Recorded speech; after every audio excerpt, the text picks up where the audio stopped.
à toutes et à tous et bienvenue dans l'édition de la revue de presse française sur la RVS pour ce mercredi 15 juin 2022. Ici Yannick Lalena, la présentation, mais au revoir aux consoles techniques. Comme toujours, on a les journaux, l'Express et Midi Madagascar. Mais avant de commencer, je vous invite à suivre jusqu'à la fin cette édition. La ligne du journal à l'Express, poursuite judiciaire. Les députés offrent un bouclier aux maires et aux chefs de région.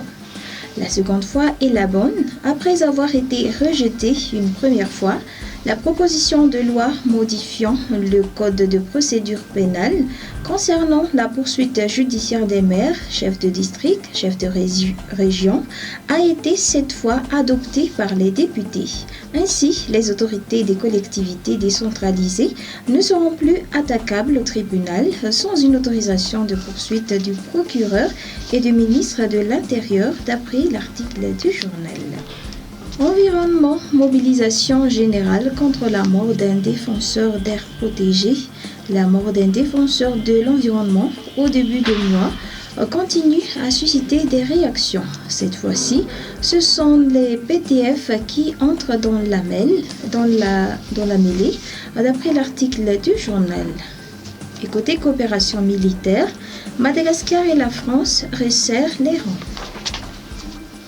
Dans la rubrique économie du journal à l'Express, présidence du Saint-Pidou, Herzou Ramanamboul en danger.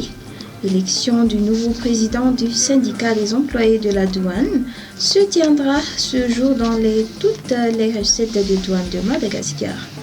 Le président sortant Herzou Ramanamboul sera contre les trois adversaires inattendus selon l'article recueilli par le journal L'Express.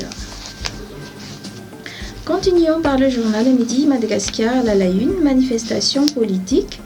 Le SINAD, syndicat national des administrateurs civils, interpelle les préfets et les chefs de district. Après des décisions controversées prises par les administrateurs civils et les autorités locales sur l'organisation de meetings politiques, le SINAD veut jouer la carte de la neutralité. Restons dans l'actualité politique.